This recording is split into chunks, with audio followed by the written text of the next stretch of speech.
이 이제 6.8 선거 이제의 부정선거가 워낙 만연해 있어서 지금 이제 야당의 강경파들이 이제 재선거를 요구했다고 말씀하셨는데 예. 이제 어느 집단에나 이제 강경파와 온건파가 있죠. 그리고 뭐 이걸 이제 뭐 비둘기파, 매파 뭐 이런 식으로 이제 표현하기도 하는데, 근데 때로는 이런 그 강경 노선이 멋있어 보이기도 하는 모양이에요. 물론 저도 돌아보면 제가 이제 대학생 예. 시절에도 뭔가 그런 비타협적인 노선을 걷는 분들을 멋있다고 느꼈던 것 같아요. 그래서 차라리 뭐 부러지면 부러졌지 네. 쉽게 굽히지 않겠다. 막 이런 식의 태도가 막 내 신념이 있는 그렇지, 것으로 뭐 지사적인 태도, 네. 뭐 한 임금만 섬기고 뭐 어째 막 이런 식의 그런 어렸을 때부터 이렇게 대중문화적으로 접하는 것도 있고 배우는 것도 있고 네.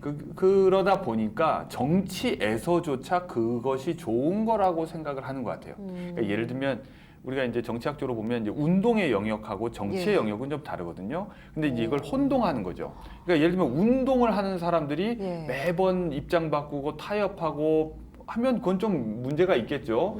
그러나 정치를 하는 사람이 운동하듯이 자기 소신만 지키겠다고 하면 또 안 되거든요. 그러니까 정치는 기본적으로 그런 다양한 생각을 가진 사람들을 대변하는 사람들이 들어와서 결국 타협을 함으로써 전체의 이익을 대변하는 것인데, 그런데 이제 특히 이제 우리나라 현대사에서 과거에 1997년에 이제 수평적 정권 교체 최초로 이루어지기 전까지는 야당은 계속 야당이니까 네, 그렇죠. 누군가와 타협을 할 일 자체가 없는 거예요. 그러니까 늘 선명 노선이 득세하고 비타협적으로 굴복하지 않고 막 하면 멋있고 뭐 지조가 있고 뭐 이런 것처럼 이제 이해가 되고, 반대로 네. 뭔가 여당하고 조금이라도 타협하면 완전 변절자 취급받고 막 이제 이런 게 있는 거죠. 그러니까 우리가 전에도 살펴봤지만 한일 정상회담, 그러니까 한일 국교 정상화와 관련해서도 김대중 대통령은 항상 유연하게 정상화 할 건 하고 대신 받을 건 받자 이런 네. 태도인데, 다른 쪽은 절대 반대 뭐 이런 식으로 나오면 여지가 없잖아요. 그러니까 이게 저는 정치적으로 일단 굉장히 위험한 시각이다. 그러니까 정치를 도덕의 영역 또는 종교의 영역, 운동의 영역으로 환원해서 보는 잘못된 시각이라는 생각이 일단 하나가 들고, 네. 그러다 보니까 남들과 협상하고 타협하고 어떻게든 조율하려고 하는 사람을 비난하는 이제 이유가 되는데, 그것이 지금 현재 정치에서도 나타납니다. 그러니까 여야 간에 때로는 우리가 이제 협상력을 높이기 네. 위해서 좀 더 세게 얘기할 수는 있죠. 그러나 결국 그 목적은 협상이지 협상을 안 하려고 하는 건 아닌데, 네. 요즘 보면 이건 협상을 하겠다는 건지 그냥 이러다 보니까 지금 여야가 비토크라시가 지배를 해요. 비토크라시. 서로 거부권 행사를 하는 거죠. 나도 너 입장 반대, 너도 내 입장 반대. 그러니까 서로 계속 거부만 하니까 아무런 타협은 변화가 전혀 없는 없이. 거예요. 지금 네. 지금 현재 상황이 그래요. 그러니까 지금 양쪽 다 내년 총선만 기다리는 그렇죠. 이유가 또 한 번 승패가 확 갈려야 이제 비로소 뭔가 돌파구가 생기지, 지금처럼 교착 상태에서는 서로 상대를 거부하니까 이제 답이 안 나오는 거죠. 그래서 저는 이건 정치와 관련해서 굉장히 우리가 진지하게 좀 예. 생각해 볼 문제인데, 여전히 많은 분들이 이거 시청하시는 분들 중에서도 아직까지 이런 도덕적 비타협주의, 순수주의 이런 것들이 좋다고 생각하는 경향이 있으실 것 같아요. 그러나 그것은 영역을 좀 구분해서 볼 필요가 있다. 근데 예. 김대중 대통령은 아주 일찍부터 그것이 이제 사업을 하시면서 터득하신 건지 뭔지는 저는 잘 모르겠는데, 그 말 있잖아요. 유명한 말, 서생의 문제의식과 상인의 예. 현실 감각. 그러니까 이상과 현실을 이렇게 이분법적으로 보지 않으시고 이상을 추구하되 현실적으로 적으로 가능한 보시고. 걸 언제나 네. 얻어야 된다고 하는 이 감각이 정치인에겐 정말 중요하거든요. 근데 이런 그 유연한 감각을 획득하지 못한 사람들은 자기의 신념을 이루겠다고 정치에 투신했다가 신념을 이룰 수 없으면 포기해버려요. 네. 전부 아니면 전무인 거죠. 이게 멋있어 보이죠, 어떨 때는. 그러니까 나는 내가 원하는 거 이룰 수 없으면 정치 안 해. 되게 멋있어 보이는데, 불출마 선언. 되게 멋있어 보여. 기득권 포기하고. 네. 근데 그거는 정말로 현실에서 실현하기 위한 의지가 정말 있는지 저는 의심스러운 거죠. 근데 김대중 대통령은 인생 전체를 보면 그 모든 굴욕과 수모를 다 견뎌가면서라도 반발 자국씩이라도 앞으로 가기 위해서 노력하잖아요. 그렇습니다. 네. 네. 그러니까 진짜 정치를 한 정치인이라고 보시네요. 이 정치와 운동 이렇게 나눠서 얘기를 해주시니까 오늘 뭔가 굉장히 정치교과의 교수님으로서 약간 빛이 나는 순간이었어요. 점심을 잘 먹어서 그런 것 같습니다. 그런데 네. 일제 강점기 때 독립운동 하신 분들이나 예. 해방 공간에서도 지도자로 활동하신 분들을 살펴보면요. 한 대표적으로 몽양 여운형 선생을 이야기해 볼 수가 있는데 네. 몽양 선생이 대단히 유연했습니다. 어떤 면에서? 모든 아마 김대중 대통령과의 가장 근접적인 정치 지도자죠. 예. 원칙은 지키되 몽양 여운 선생이 원칙은 지키되 실현 가능한 것에 대해서부터 굉장히 지혜롭게 용기 있게 결단을 많이 하셨어요. 그런데 그런 그야말로 훌륭한 그런 지도자는 붙일 땅이 없죠. 강경, 극좌와 극우 세력. 그렇죠. 거기에서 몽양 선생의 비극이 있는데요. 그 우리 민족사의 비극입니다. 예를 들어서 미국 같은 하나의 상당한 패권 국가에서 두려워하는 세력은 극좌가 아닙니다.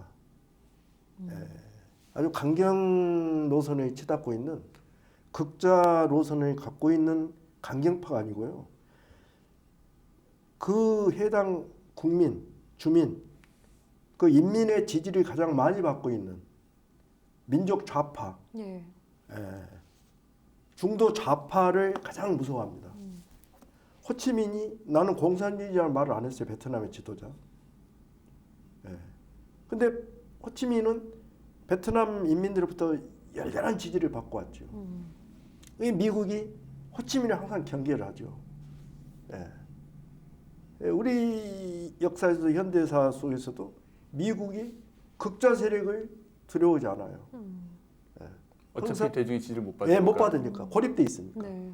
항상 중도 좌파 그리고 중도 좌와 중도 우가 결합하는 그런 연대하고 통일전선을 형성하는 것을 제일 두려워합니다. 그런 데서 몽양 여운형 선생과 우리 김대중 대통령 같은 분은 대단히 중요한 위치에 있었고, 그래서 우리 공 교수님 말씀한 것처럼 강경파가 특세한 이런 그 뭐랄까요? 그야말로 오로 나싱? 전부 아니면은 아무것도 우리는 갖지 않겠다. 이런 극단적 논리가 지금 현재 지금 정치 상황까지 그대로 연결되어 있는데, 우리가 그런 면에서 김대중 대통령의 귀감으로 사표로 정치인들이 섬기면 참 좋겠어요. 좋습니다. 삼선개헌 지금 저희 날치기 처리에 대해서 얘기를 좀 하고 싶은데 그 전에 삼선개헌 전이죠. 그 전에 좀 짚어보고 싶은 내용이 짚어볼 있으시잖아요. 부분이 아까 네. 공 교수님께서 굉장히 정치 심리학을 가지고 저도 오늘 좀 배웠는데, 우리 사람에게는 굉장히 위기의식, 공포감이 조성될 때 네. 뭔가 확 뭐가 오지요 그냥. 우리가 막 함부로 해서는 안 되겠구나. 본능적으로 이렇게 이제 딱 오지요, 생존에 본능적으로. 네. 자기 어떤 나름대로 생존 대책이랄까, 뭐 몸조심을 하게 되죠. 박정희가 대단히 영리한 사람이에요. 1967년 6.8 부정선거가 딱 일어났는데 예. 그걸 김영욱이라는 자기 어떤 충직한 부하로 하여금 일을 잘 시켜가지고 1967년 7월 8일 날 총선거 겨우 한 달 후에 네. 인민혁명당 재건이 사건이 터집니다. 어떤 사건이 좀 인민혁명당. 설명을 해주시면 좋을 것 같아요. 이제 말씀을 잘못 드렸네. 인민혁명당이 아니라 네. 동백림 사건이 터뜨려요. 동백리 사건. 동베를린이죠. 그러니까 동독에 있는 베를린이 동베를린 아니에요? 예. 거기에서 이제 해외 유학 중인 학자들, 문화예술인들, 이들이 당시에 북한 대사관을 방문하고 일부는 평양을 방문하고 이런 것이 포착이 되죠. 그래서 이 동백림 사건을 잘 이렇게 숙성시켜 가지고 6.8 부정선거 한 달 후에 그걸 중앙정보에서 동백림 사건을 발표를 합니다. 그럼 어떻게 되겠어요? 위기의식이 오죠. 지식인, 문화인들 또 그들을 굉장히 지켜봤던 일반 국민들 공포감이 조성이 되는 거죠. 저는 동백림 사건 사실 처음 들었거든요. 네. 이게 이제 북한이 해외 교포들을 대상으로 이제 공작을 하고 있다는 이런 거죠. 그것은 이제 그 나중에 과거사위에서 무죄로 발표가 됐는데요. 북한이 공작을 한 건 뭐 여기서 제 입으로 말할 수는 없고 공작 여부에 대해서는 그건 과거사에 발표했으니까 거기에 근거를 해서 우리가 인지를 하면 좋겠습니다. 네. 근데 어찌됐든 이분들이 다 무죄를 받죠. 그래서 윤희상 선생 같은 경우는 네. 1917년에 경남 통영에서 태어나셔가지고 네. 일본에서 음악 공부를 하시고 다시 프랑스, 독일 여기 가셔서 세계적인 음악가가 되죠. 근데 이런 분들이 간첩일 리도 없고 네. 그런데 단순히 북한 대사관을 좀 방문하고 북한 동포들을 만나고 이런저런 평양을 방문하고 이렇게 하면서 해외에 있으면서도 이 조국의 민주화와 사회 안정을 염원하고 네. 또 그런 사람들 많이 격려하고 이런 것들이 다 포착되면서 사실 2년이나 나중에 무고함에도 불구하고 예. 2년이나 갇히죠. 왜냐 그것 갇혔는데 그것도 프랑스라든지 서독 정부에서 강력히 항의해서 석방이 됩니다. 무죄를 받는 거죠. 네. 그리고 나중에 과거사에서도 그걸 무죄로 인정을 했고요. 조작으로 이렇게 판단을 했는데 네. 어쨌든 67년 총선거가 부정선거로 이렇게 결말이 지어지면서 그런 것들을 갖다가 조금 전화시키는, 그렇죠. 전환시켜가는. 부정선거를 규탄하는 우리 사람들의 시선을 좀 돌리려고. 예. 그래가지고 동백림 사건이 굉장히 그때 크게 터집니다. 말씀하신 동백림이 이제 동독의 수도였던 그 동베를린을 한자로 그렇죠. 했을 때. 그러니까 이게 우리가 하는 거고요. 얼마 전에 이제 홍범도 장군 흉상철거 논란 때도 이런 일이 있었는데 뭐냐면, 그러니까 오늘날의 시각으로 과거 사건을 재단하는 거예요. 그러니까 사실 우리가 그냥 너그럽게 보면 87년 이후에 우리 한국 사회가 이제 민주화가 됐고, 예. 또 조금 엄격하게 얘기하면 뭐 93년 이제 문민정부 출범 이후 또는 97년 수평적 정권 교체 이후에야 비로소 대한민국이 좀 자랑스러워졌죠. 그 말은 87년 전까지는 남한, 즉 대한민국을 뭔가 정상적인 체제라고 떳떳하게 얘기하기는 쉽지 않았단 말이에요. 그러니까 사실 이제 일본도 그렇고 독일, 프랑스, 뭐 미국 이렇게 해방 전부터 그곳에 이제 한국인들이 가서 조선인들이 가서 살았었고, 그리고 이제 해방 후에도 어쩌다 보니 남한에 속해 있는 사람들도 이제 해외 유학이나 이민이나 이런 형태로 이제 계속해서 조금씩은 이제 나가 있었단 말이에요. 그러면 그 바깥에서 보면 내가 뭐 여권이 뭐 어느 쪽이건 간에 심지어 이제 일본에서 계속 조선인으로만 살았던 사람들은 어느 나라 여권도 없죠. 그냥 제1조선인일 뿐인 거죠. 그러니까 이런 사람들이 보기에는 남쪽에 있는 정부나 북한에 있는 정부나 둘 다 못마땅하거나 때로는 남한보다 차라리 북한이 더 낫다고 보기도 하고, 왜냐면 이런 약간 좀 다른 시각을 가질 수가 있거든요. 그리고 이제 여기서 지금 문제가 되는 동베를린, 그러니까 동베를린은 사실 이제 지금 문제가 되는 윤희상 선생이나 이런 분들 다 서베를린에 계셨던 분이에요. 근데 이제 동서베를린은 분단은 돼 있었지만 당시에도 허가 받으면 하루 정도 여행도 갔다 올 수 있고 지하철 타고도 지나다닐 수 있고 그렇게 해서 가면 저도 가니까 북한 대사관이 있는 거예요. 그럼 이제 신기해서 그 앞에 있는 게시판 같은 거 구경하고 사진 붙어 있는 거 보고 뭐 개순이가 뭐 금메달 딴 거 사진 붙어 있으면 오 그런가 보다 하고 그러죠. 그럼 이제 그 안에서 사람들이 이제 몰래 쳐다보고 뭐 이제 이러는데,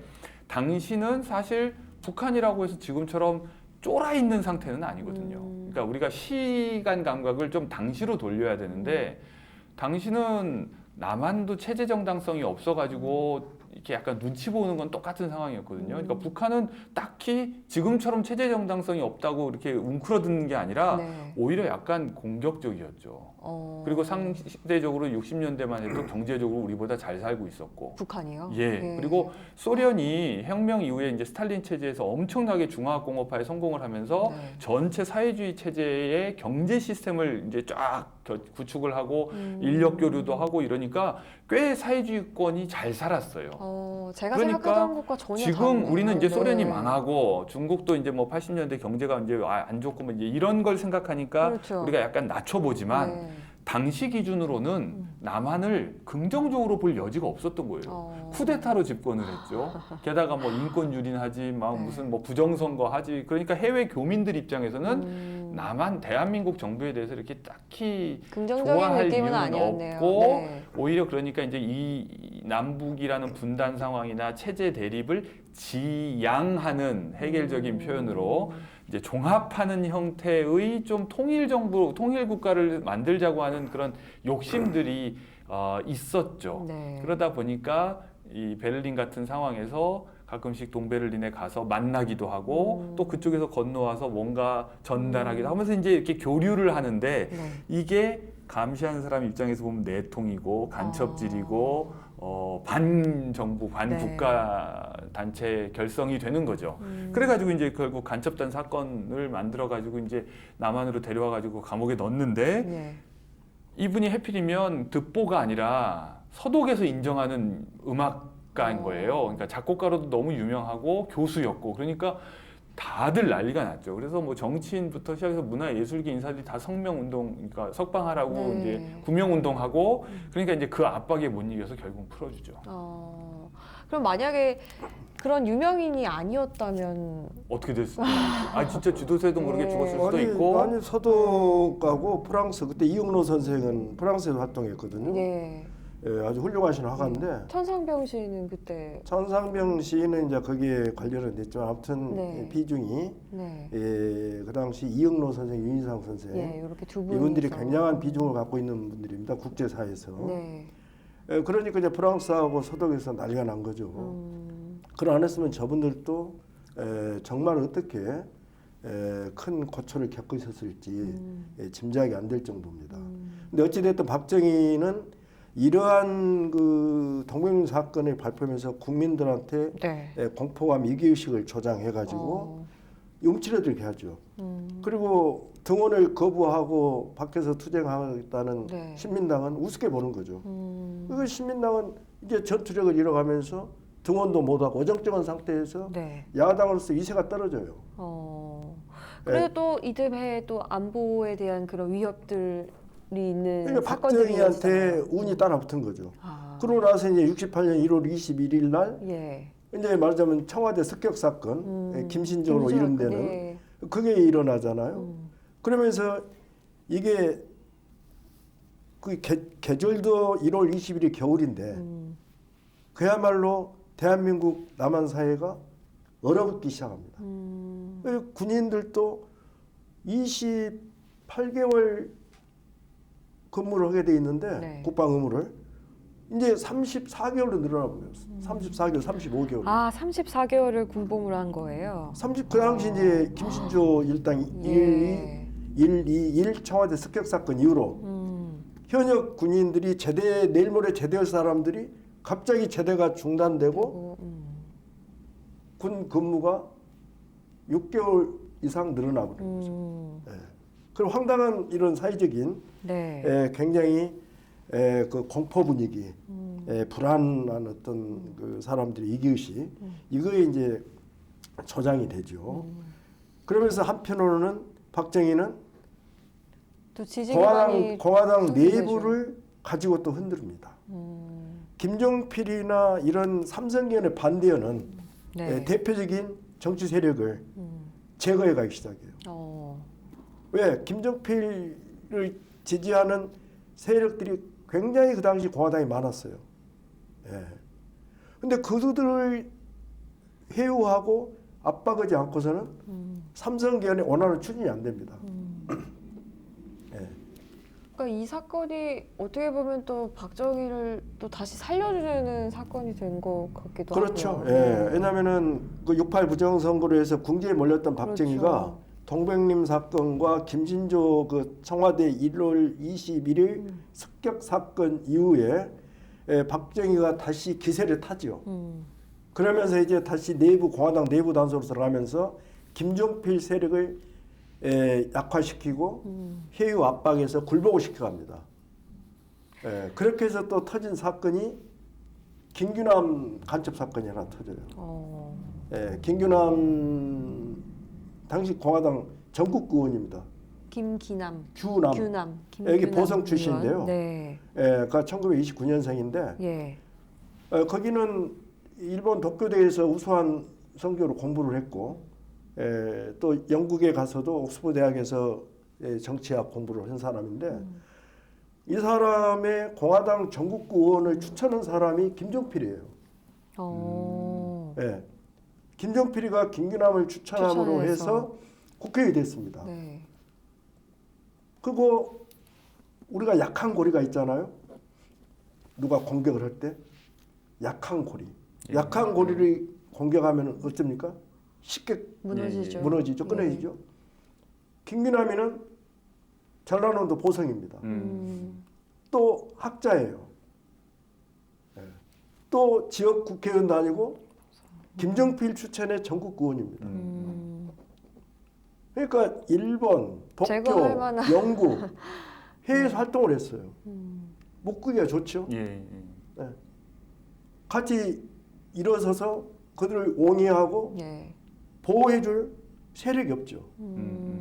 아주 약한 고리죠. 그럼 이 김규남 간첩 사건은 김종필계를 좀 견제하려고 없애기 만든 견제하고 건가요? 압박하고 완전히 굴복시키고자. 그러니까 김규남 간첩 사건에서 김종필 세력이 완전히 잃어갑니다. 힘을. 그때 김규남 의원이 또 간첩 혐의로 사형 선고를 받았네요, 당시에. 예. 저기 교수형에 처했어요. 예. 그래가지고 중앙정보부에 끌려가지고 어마어마한 고문을 당해요. 음. 어마어마한 고문을 당했는데 네. 그 감당이 안 되죠. 고문의 앞에서. 고문 앞에서 무너지지 않을 사람이 없어요. 그렇죠. 예. 그래서 그 김규남이가 당시 현역 국회의원임에도 집권 여당의 국회의원임에도 김종필 추천이라는 그런 케이스로 그렇게 희생양이 되죠. 그러면서 이제 박정희의 삼성개헌 가도는 그야말로 장애물이 하나하나씩 다 제거가 됩니다. 네. 상승세를 타게 되고 이미 야당은 개헌 저지선의 의석수를 확보를 못했고 공화당 내부에서의 삼정개헌 반대 세력의 형성을 이렇게 진행하는 초기에 이제 또 사람들은 단절시키고 초기에 다 예. 해유 압박 굴복시키고 예. 여기에 이제 가장 또 삼성개헌에 앞장서 투쟁을 하게 되는 지도자가 김대중입니다. 네, 맞습니다. 이게 지금 이제 삼성개헌으로 가는 길을 이제 설명을 설명하는 거죠. 해주셨는데 예. 이게 독재자의 장기 집권을 싫어하는 게 꼭 일반 국민만도 아니고 또 야당만도 아니고 여당 내의 2인자, 3인자도 있다는 걸 지금 보여주고 계시는 것 같아요. 그러니까 여당 내에서도 그런 반대 사실 파들이 나오니까. 5.16 쿠데타가 일어난 배경에도 보면 군 인사 적체 문제라는 게 있거든요. 그러니까 승진이 안 되면 젊은 장교들이 이제 짜증이 나는 거죠. 네. 저 구닥다리도 빨리 좀 나가야 내가 장군이 될 수 있는데 네. 그것처럼 독재자가 계속해서 권력을 쥐고 있으면 밑에서 크고 싶은 사람들 입장에서는 네. 되게 불만이죠. 그럼 그 당시에 2인자가 김종필인 거예요? 김종필이었죠. 근데 근데 이제 이제 형식상 2인자고 네. 실질적 2인자는 박정희는 두질 않습니다. 그렇죠, 아. 박정희는 항상 분할 지배를 하죠. 똑똑하게 언제든 2인자의 영도 폐기를 자주 해요. 그게 이제 권력의 속성이라는 게 네. 항상 이제 누가 밑에서 자기를 치고 올라올지 모른다고 생각하기 때문에도 밑을 계속해서 눌러서 덤비지 못하도록 하고 네. 말씀하신 것처럼 누군가를 키우는 척하면서 서로 계속 EJ처럼 이제 붙여가지고 자기들끼리 경쟁하게 만들고 이건 뭐 권력의 법칙이라고 할 수 있는데 네. 그러다 보니까 이제 민주주의라고 하는 것은 또는 왕정도 마찬가지인데 네. 모든 권력의 가장 근본적인 문제가 이제 연속성 문제예요. 네. 그러니까 이제 독재자가 막 뭐 불로장생할 수 있는 게 아니면 결국은 누군가로 이어져야 되는데 본인이 포기할 생각을 안 하면 결국은 누군가한테 넘겨줘야 되는데 넘겨주기 위해서 이제 키우면 또 일찍 자기를 들이받을까봐 또 그게 걱정되고 또 요 문제가 항상 있어서 이제 내란이 반복되는 거고 그래서 여기서도 보면 이제 그 김종필과 같은 사람들이 네. 자기의 반대하는 것을 미리 막 이렇게 봉쇄하고 분쇄하는 이런 그러니까 삼선 개헌을 반대하는 게 단지 야당만은 아니라는 걸 지금 보여주는 재미있는 장면이고요. 네. 그러니까 여기 2인자가 2인자 경쟁을 시키죠. 김종필은 당권을 주는 듯 합니다. 박정희가 김종필한테. 근데 중앙정보부는 김영우와 같은 이런 저돌적인 사람, 김영우 같은 그거는 김정필하고 6.48기 동기예요. 네. 아 김영욱 정보부장. 네, 통합정보부장이. 네. 저돌적인 사람, 충직한, 오로지 독재자 박정희한테 충직한 저돌적인 김영우. 하지만 그다음에, 나중에 예. 팽 당하지 않습니까? 그러니까 그건 삼성견 이후니까요. 딱 이후에 네. 없어졌죠. 아, 그러니까 무서운 거죠. 예. 그 다음에 아주 그 교활한 이유락이 책사 정도죠. 예. 거기는 비서실장에 두는 거예요. 음. 또 김영욱이를 이렇게 대항마로서 견제할 수 있는 경호실장은 피스톨 박이라는 박종규 경호실장.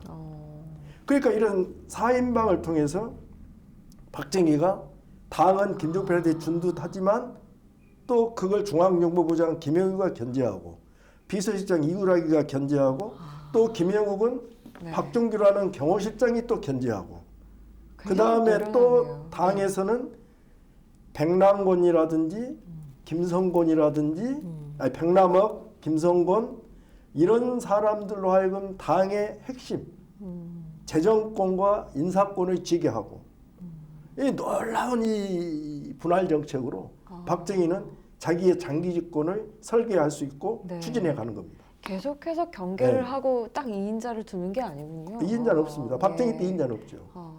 예. 네, 교수님 아까 하시던 말씀이. 근데 이제 네. 요그 장기 집권을 준비하는 과정에서 네.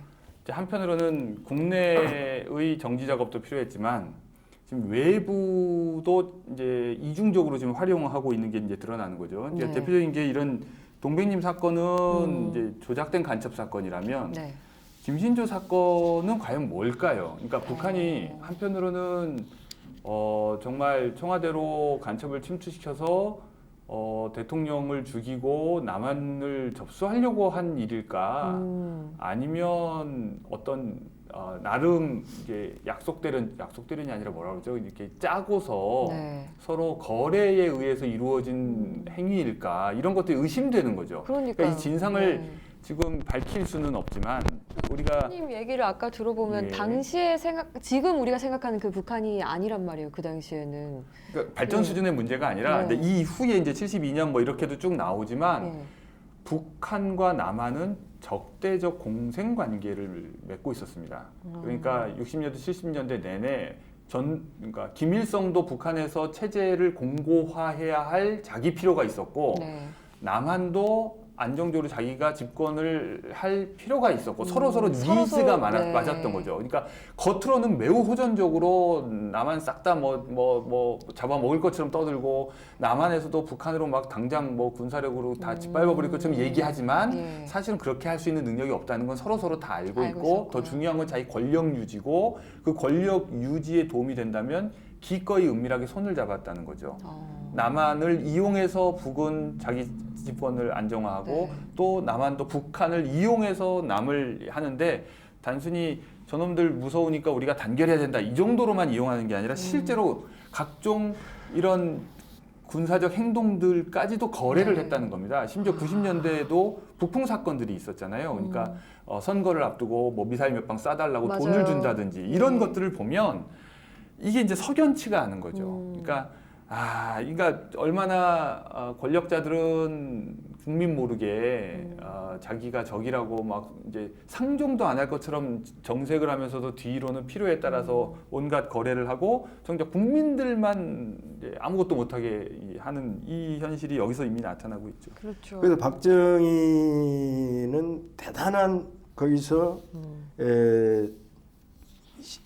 기회를 가지고 기회를 활용해 가지고 세력 기반을 강화합니다. 네. 김진조 사건 이후에 향토 예비군이 창설이 돼요. 향토 예비군. 예. 네. 어떤 겁니까? 향토 예비군 군대 갔다 온 사람들을 네. 전부 사실상 전시 상황으로 투입할 수 있는 언제든지. 글자 그대로 예비군으로 예. 그 지역을 우선 지키게 하되 네. 전시 상황으로 언제든 발동되면 투입이 투입이 돼서 가능한. 활동할 수 있도록 그래서 하는.